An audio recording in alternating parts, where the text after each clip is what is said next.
No último episódio de Grandes Civilizações, por volta do ano 550 a.C., um homem persa corajoso e inteligente chamado Ciro II plantou-se diante dos portões da Babilônia, que era a cidade mais importante da época. Ciro tornou-se um grande rei, poderoso e respeitado. Pela primeira vez na história, surgiu a ideia de formar um império universal.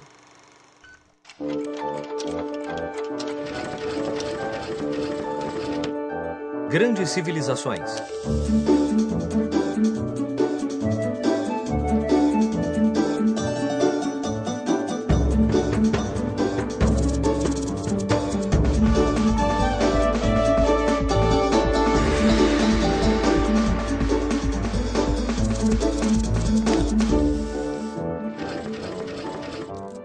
O Império Persa, segunda parte. Ciro o Grande pode ter começado o Império Persa, mas foi Dario quem liderou o Império em seu período de maior esplendor. Dario foi apelidado de o Rei dos Reis e pensava que seu império merecia ser governado a partir de uma cidade brilhante, nova e maravilhosa. Naquele tempo, as antigas cidades da Mesopotâmia já existiam há mais de 1000 anos. Eram muito antigas mesmo. Dario achou que nenhuma delas era digna do grande e moderno império que os persas conseguiram criar. Em um platô gigantesco, por volta do ano 520 a.C., Dario ordenou a construção de uma novíssima e magnífica cidade, como ninguém nunca tivesse visto antes. Ela foi chamada de a Cidade dos Persas, ou Persépolis. Essa bela cidade real tinha algo de especial. A maior parte do ano mantinha-se desabitada. Isso mesmo! Persépolis era habitada somente durante cerimônias especiais, como as cerimônias de Ano Novo que eram realizadas no equinócio da primavera. Durante esse festival, embaixadores de todo o império apresentavam suas ofertas ao rei em uma sala de recepção ampla, medindo mais de 12.000 metros quadrados, tão grande quanto 23 campos de futebol.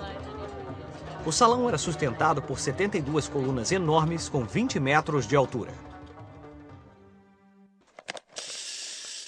As Guerras Médicas. Ninguém foi capaz de derrotar o invencível exército persa. Ninguém, exceto algumas pequenas cidades da costa do mar Mediterrâneo. Durante o reinado do imperador Dario, o exército persa estava se movendo para o oeste e começou a conquistar as cidades da Grécia Antiga.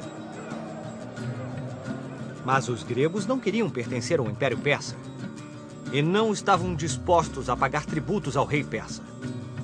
Por volta do ano 500 a.C., algumas cidades gregas se rebelaram e, com a ajuda de Atenas, expulsaram os persas de suas terras. O imperador Dario, que achava que era o dono do mundo, não gostou muito disso e partiu para o ataque. Não só para retomar as cidades, mas para conquistar toda a Grécia. No ano de 490 a.C., Dario enviou mais ou menos 100.000 soldados e uma frota de navios de guerra sob o comando de seu enteado. As frotas persas ancoraram-se na cidade de Maratona. O número de soldados persas ultrapassava todo o povo de Atenas, e o exército grego era pequeno em comparação ao dos persas. Atenas parecia condenada. Mas os invasores não contavam com a bravura e com a determinação dos atenienses. Suas vidas estavam em jogo nessa batalha. E como acreditavam que não haveria vida sem liberdade, os gregos lutaram com tanta intensidade que surpreenderam totalmente os persas.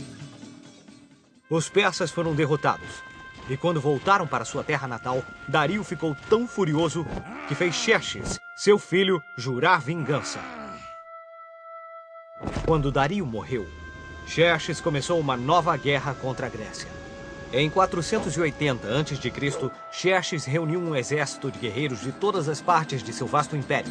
Um exército gigantesco de milhares e milhares e milhares de soldados. Nossa! É, Pipo. Os persas tinham ficado tão envergonhados e irritados com a derrota que eles estavam querendo varrer a antiga Grécia da face da terra. 300 bravos guerreiros da cidade grega de Esparta, liderados pelo rei Leônidas, conseguiram conter todo o exército persa. Mas no final foram derrotados e os persas finalmente invadiram Atenas, prontos para destruí-la. Mas não havia ninguém lá. Um general inteligente nomeado Temístocles havia enviado todos os atenienses para a ilha de Salamina, que ficava em frente ao porto de Atenas.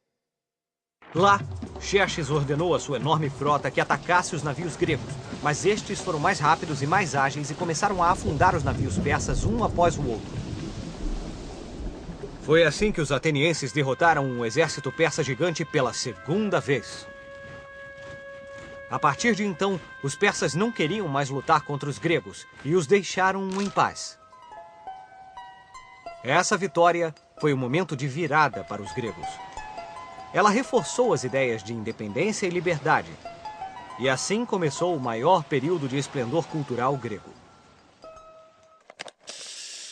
O fim dos Aquemênidas.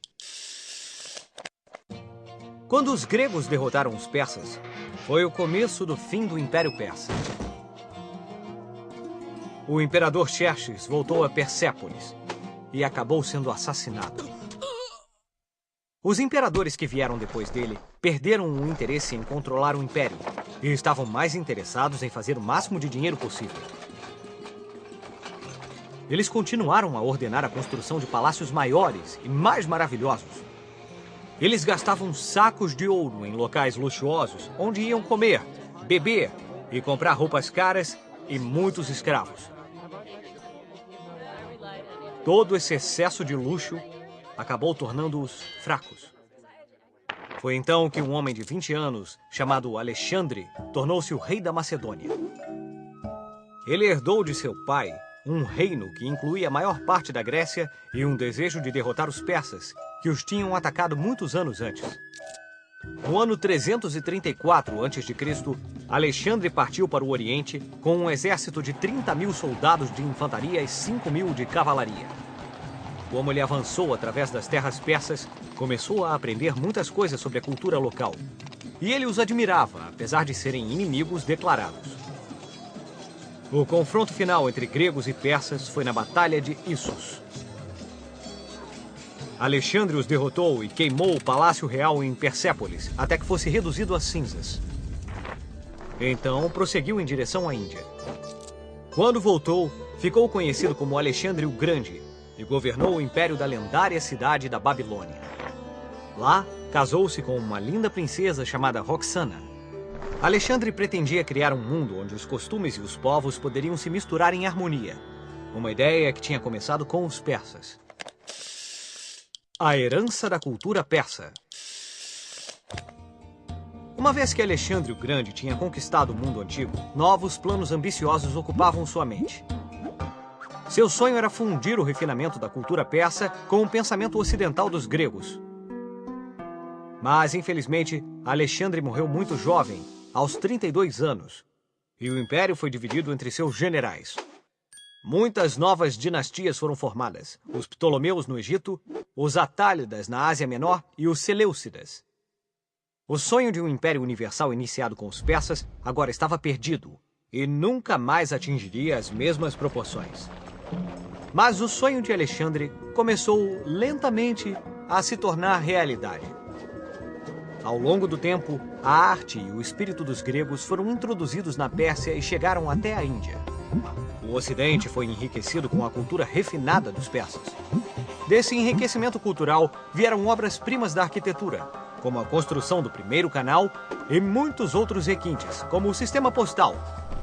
Os persas foram os primeiros a domesticar animais, como o frango, e cultivar deliciosas frutas, como pêssego e laranja. Eles também começaram o uso decorativo de flores, como rosas, jasmim, íris e narcisos.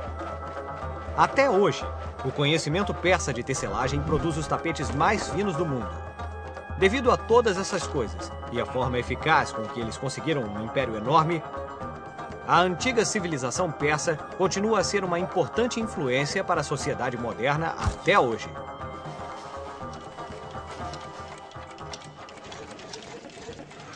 Vamos usar nossa bússola do tempo para descobrir mais sobre a história da Biblioteca de Alexandria. Ptolomeu foi um dos generais que lutaram ao lado de Alexandre o Grande. Quando Alexandre morreu, Ptolomeu assumiu o comando do Egito e estabeleceu seu governo na cidade estratégica de Alexandria. Lá, ele ordenou a construção de uma biblioteca, que, segundo alguns, estava destinada a ser a casa de tudo o que havia sido escrito por todos os homens em todo o mundo. Dá para imaginar?